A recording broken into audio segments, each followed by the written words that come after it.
Well, lovely. Thank you very much for being here today. So, to start off, just tell me a little bit about you, your business, and what you do. Okay. So my name's Claire Miller. I set up the business 12 years ago in November. Originally to help people with their own family history, and then sort of quite quickly diversified into the field of probate research, helping solicitors with estate administration, basically because it was financially better for me. The other side of the business was a little bit slower. When I first set up, I set up the business, and then my dad retired about a year or so later, and he came to work with me. He had a lot of experience with genealogy. I won't give away my age, but I've been doing genealogy since I was a teenager, so 30 plus years. And I do love it. But before I set up the business, I worked for the General Register Office that issue all the birth, marriage and death certificates and that kind of thing. So that gave me a really good basis for setting up the business. So like I say, working primarily with solicitors, mostly with estate administration when someone's died without a will, or if we're looking to trace somebody who's been named in a will but for whatever reason can't be found. Maybe they've moved address, or sometimes they've passed away themselves actually. Wow. And then also working with court of protection solicitors when somebody's lost capacity for statutory wills, or if they need to trace a family member so that they can make the family aware of the fact that the person's being looked after in a different way. Sometimes, we find people perhaps have moved away from the rest of the family or whatever and have lost touch. And, it's one of those things. I know myself within my family, my mum was the eldest of three. And I do see my uncles relatively, quite a bit.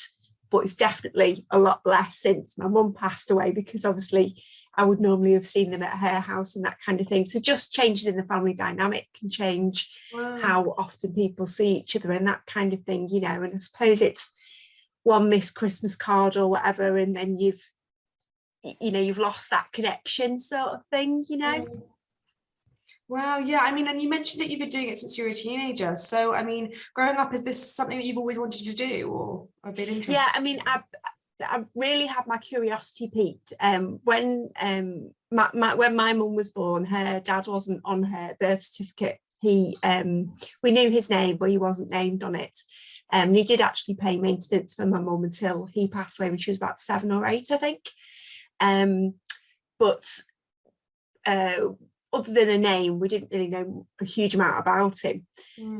So that always I found really, really interesting, and I think that was partly what piqued my interest in the first place, was sort of a bit of a curiosity about him. And I think probably the fact that he wasn't around made me interested and what have you.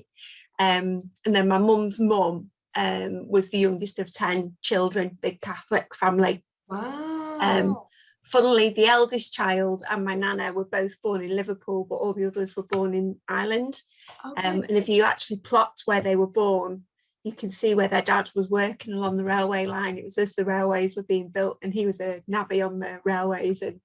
And you can literally plot where he's been working as to where each child's born along the way, kind of thing, which is quite funny. Yeah. Well, I mean, in a way that makes it easier as well. There's just a little bit of common sense following the line up. No, that's amazing. And I do feel like, obviously, when there's a personal connection to it, like that passion is also sparked. And that's absolutely fascinating. With my mum as well, there's been some confusion about, she was adopted and everything, so the whole concept is super interesting, I think, for a lot of people as well. People do DNA tests, and there's 23andMe now, isn't there, and loads of others, and the accuracy of them is disputable, but I feel like it's still this innate interest in who we are and where we come from. Yeah, I agree completely. I always recommend Ancestry for DNA, because you can take the results from there and add it to other sites, but a lot of the other sites don't allow you to take the results from them and add it to Ancestry and other places. So I say that Ancestry is usually quite a good one, and they quite often do offers periodically as well, which is quite good. I mean, amazing. And yeah, of course, I mean, recently the last 2 years have been insane for everybody, for every business owner. But of course, depending on where you work and what type of sector you're in, it has affected people differently. So I just love to hear about, your experience in the last 2 years with COVID and everything. And did it impact it? Did it change it in any way? It made things massively difficult for me. Like a lot of people, the pandemic hit me quite hard, really, because obviously a lot of what I do relies on birth, marriage and death certificates. Like a lot of other government departments, the General Register Office just came to a grinding halt. They only had 10% of staff, so trying to get through on the telephone was a nightmare. Something that, a certificate, generally speaking, you'd expect to have within a week to 10 days. It's taking 3 months. You did obviously have the option of, they do have a priority service, but instead of £11 per certificate, it's £35. So if you're dealing with quite a large family, which quite often mine are, then it's a massive difference in price and what have you. Of course. So what I actually did was took the opportunity to do a lot of networking online, and I think that's really stood me in good stead for moving forward. Unfortunately, I had a couple of close bereavements last year. My dad, who I mentioned earlier, passed away, and his partner died about 10 weeks after him, which was quite a shock. Dad had been poorly for a little while, but we were not aware that Anne was ill at all, really. So it's sort of gone from, she went to the hospital one day and a couple of days later she'd gone. So that was quite difficult, obviously on the top of losing my dad as well. So that kind of made me reassess things, I think, really. And as a consequence, it was one of those things where I've kind of took a look at how I've been running the business and what have you, and I've refocused things. So a lot of the work that I did previously was working on the government legal department's bona vacantia list, which is where if somebody's died without leaving a will, it gets referred to the government legal department, and then organisations like mine and other bigger companies sort of look for relatives and what have you. Whereas primarily now I'm working with solicitors who are coming to me and saying, we're acting for the estate of Joe Bloggs or whoever, and we need to know if there's any family and that kind of thing. So it's, I've definitely sort of taken stock and reassessed, and in a way it's made me work differently, but I think I probably needed to do that before. But once you're in that pattern of things, it's difficult to get out of that loop, I think, sometimes, isn't it? Yeah, absolutely. And I found that a lot of people I speak to, I feel like, and also even evaluating the people around me, the pandemic and obviously all the losses that came with that gave people a bit of perspective, and did rejig things in a very shocking way. But a lot of people, I feel like in the long run, there's definitely been positives that have grown out of that. So would you say your biggest learning from the pandemic would be the networking and your Yeah, I think so. I mean, I've been a member of Shout Networking, which obviously Bev's part of, for about 4 or 5 years now. Wow. But other than the sort of 2 or 3 local groups that are relatively close to me, despite the fact that I've kept saying I must get to the other groups because I know that there are solicitors there, I've never quite got around to it. And then as a consequence, because we were able to network online, I've connected with all of them. But obviously at the time everything was done through Zoom, although I know most of them in person now. And I think that really stood me in good stead. It made me connect with a lot more people and that kind of thing. And I think it's done me the world of good, really. Give me a bit of a kick up the bum that I needed. We love that. And also, I mean, I feel like throughout people's business journeys, it depends. Sometimes they do everything, from their own ideas and their own inspiration. But, sometimes we do have people that have inspired us or, said something or taught us a lesson. And I was wondering if you've had somebody like that in your life, in your business that has... Not necessarily, but I do think, I mean, when I started the business, it was basically because I didn't want to go out to work. I've got 6 years between my girls. And when I had Libby, my youngest, I was due to go back to work when she was 1. But we had a change in family circumstances. We lost my mother-in-law quite suddenly. And she'd been sort of the plan was she was due to retire at the time, so she was going to help out with the kids, etc. You know how you have all these plans in place, you know. And of course that all changed, and you know, leaving her with grandma was one thing, but to wait that long for her and then pop her in nursery every day, I was a bit reluctant to do, really. So I said to my husband, I think I'll take another year off, which I did. And then unfortunately my mum became ill in that time, and she was unwell and then passed away the year before I set the business up. So as a consequence, I didn't go back to work, and I took voluntary redundancy. And really setting up the business was, you know, a way of earning some money, but not having to go out to work. I could fit it around the family and what have you. And, you know, that was the plan initially. And then, you know, as I say, here we are 12 years later, and it's going okay, you know. I think when I think back to when Libby was little, I mean, she was 2 when I started the business. Wow. She'd be watching the TV and I'd be on the laptop like this, working away and, you know, supplying juice and biscuits and hoping that I could finish off what I needed to do before the end of the day in the school, and, you know. But, you know, I think particularly as a mum, you learn to juggle things so that you can adapt to what's going on within your family, really. Absolutely. And I feel like that's also the beauty from working from home as well. I was working from home for a bit when I first started out, and my she's 20 months now. But she's going to be 2 and 4 months, which is crazy. I can't even believe that. So I mean, I totally relate to the whole juggling kind of balancing act that is life with kids. It's insane.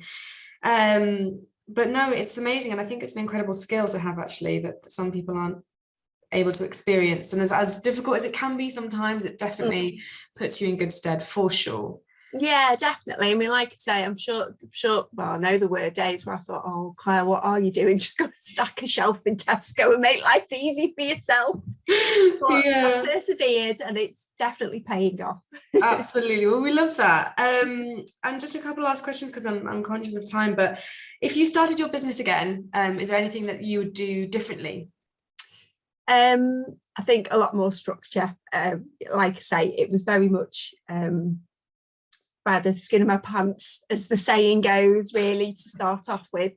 And I think perhaps I'd get a few more qualifications a bit earlier in my career doing this. I am a trained paralegal. I'm a fellow of the Institute of Paralegals. And I have been for a couple of years, but I do wonder if maybe I should have done that a little bit sooner. But there again, I suppose you just have to work with what you've got at the time sometimes, I think, you know. So yeah, other than that, not really, no. Well, I mean, that's amazing, and honestly, definitely great advice as well, especially for, I feel like, young people, the type of people that we're hoping, you know, are going to catch on to these interviews on our YouTube channel and stuff are, you know, young entrepreneurs looking to either start out or looking for some sort of advice and sort of, you know, wisdom. And yeah, education for sure is one of them, although I feel like a lot of people are taking some alternative paths, and at the end of the day, you know, what's right for one person maybe isn't right for everyone else, and you've done it in a way that's worked for you and your family, and you know, it has I totally agree with you, Anna, to be honest. I mean, when I left school, I didn't have any qualifications. I did pass my GCSEs, but only barely. But that was just the circumstances at the time. And to be honest, I've always worked in admin and that kind of thing, and it's never really held me back.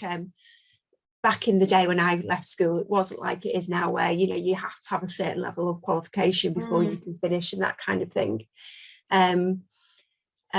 When I finished school, it was in the days where they did a YTS training, which is a bit like the apprenticeship schemes now. And I trained with Pitmans, who taught you to type and administration and that kind of thing, you know. So I got a job as an office junior and worked my way up through the company and worked in accounts and all that kind of thing. I did a lot of credit control before I had my family, which I really enjoyed, actually. I liked the challenge of that. It was a really good learning curve, I think, for the business.